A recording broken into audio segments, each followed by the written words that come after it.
हमें सिद्ध करना है कि √5 एक अपरिमेय संख्या है। अगर किसी नंबर को हमें अपरिमेय संख्या सिद्ध करना हो तो हम उसका जस्ट उल्टा मानते हैं। जैसे हम मानते हैं कि √5 एक परिमेय संख्या है। हमने माना √5 एक परिमेय संख्या है। अब परिमेय संख्या की परिभाषा से लिखेंगे हम यहाँ पे परिमेय संख्या की परिभाषा से। परिमेय संख्या की परिभाषा से क्या होता है, √5 जो होता है वो p/q के बराबर होगा। √5 इज इक्वल टू p/q होगा, जहाँ p और q सहअभाज्य संख्याएं हैं।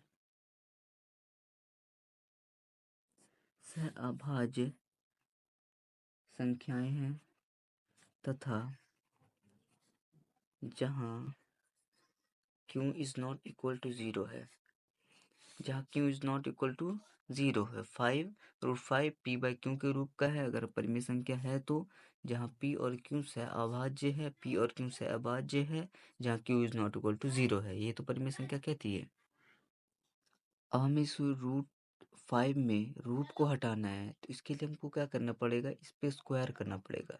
अगर हम इस पे स्क्वायर करेंगे तो हमें इस पे भी स्क्वायर करना पड़ेगा, क्योंकि दोनों बराबर करना है हमें। तो चलिए लिखते हैं। हमने लिखा दोनों तरफ वर्क करने पर। दोनों तरफ वर्क करने के लिए हमें √5 पे भी स्क्वायर लगाना होगा, p/q पे भी स्क्वायर लगाना होगा।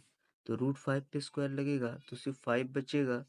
p पे स्क्वायर p स्क्वायर, q पे स्क्वायर q स्क्वायर। अब ये 5 p स्क्वायर के बटे के रूप में है, इसलिए हम यहाँ पे लिखेंगे q square is equal to p square by 5। और हम देख सकते हैं कि ये 5 p स्क्वायर को भी विभाजित करेगा, ये 5 p को भी विभाजित करेगा, और ये 5 p का गुणनखंड है। तो इसको हम पहले लिख लेते हैं। जो मैंने बोला वो लिख दिया मैंने। 5 p स्क्वायर को विभाजित करेगा, 5 p को विभाजित करेगा, 5 p का गुणनखंड है। इसको हम समीकरण 1 मान लेंगे। अब जैसा कि हमने देखा कि 5 p स्क्वायर को विभाजित करेगा और ये 5 अगर q स्क्वायर को भी विभाजित कर दे तो हमारा समीकरण गलत हो जाएगा, यानी ये अपरिमेय संख्या हो जाएगी। तो इसके लिए हम पहले मानेंगे q स्क्वायर के नीचे 5 को लाने वाले हैं तो p स्क्वायर को तो लिखेंगे नहीं, p स्क्वायर की जगह हम कुछ और मानेंगे। हम मानेंगे p is equal to 5m। p is equal to 5m।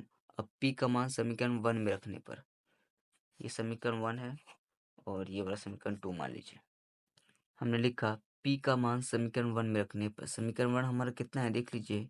हम लिखेंगे q square is equal to, जहाँ पे p है वहाँ पे लिखेंगे 5m। 5m का स्क्वायर बटे में 5। अब इसको सॉल्व करेंगे। q square is equal to 5 का स्क्वायर 25, m का स्क्वायर m स्क्वायर बटे 5। इसको हम 5 से काटेंगे, 5 एकम 5, 5 पचे 25।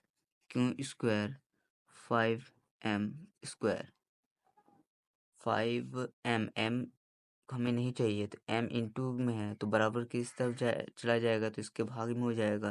तो यहाँ पे लिख लेते हैं m square is equal to q square by 5। इसे सॉल्व करने पे ऐसे ही आएगा। तो ये हमारा हो गया है।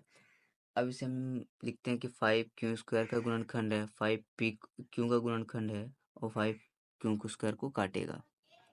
हमने लिखा कि 5 q स्क्वायर को विभाजित करेगा, 5 q को विभाजित करेगा और 5 q का गुणनखंड है। इसे समीकरण हम 3 मान लेते हैं। हम लिखेंगे एक समीकरण। अब देख सकते हैं कोई भी नंबर अगर हमारा होगा सहअभाज्य हम माने होंगे तो एक दूसरे को काटेगा नहीं, जबकि हमने देखा कि 5 q को स्क्वायर को काट रहा है, q को भी काट रहा है। तो इस तरह से हम ये सिद्ध कर सकते हैं कि ये परिमेय संख्या नहीं है, ये एक अपरिमेय संख्या है। तो हम लिखेंगे, इसे हमने लिख लिया कि अतः समीकरण 2 तथा 3 से यह स्पष्ट होता है कि हमारी मान्यता गलत है, क्योंकि 2 और 3 समीकरण में ये क्या रहता है, 2 में क्या रहता है 5p का गुणनखंड है और तीसरे में कह रहा है कि 5q का गुणनखंड है। ये दोनों चीज़ से अभाज्य संख्या के हिसाब से उचित नहीं है। इसलिए हम कह सकते हैं कि अतः समीकरण ए 2 तथा 3 से यह स्पष्ट होता है कि हमारी मान्यता गलत है, अतः फ्रूट 5 एक अपरिमेय संख्या है। तो ये हमारा आंसर हो चुका है।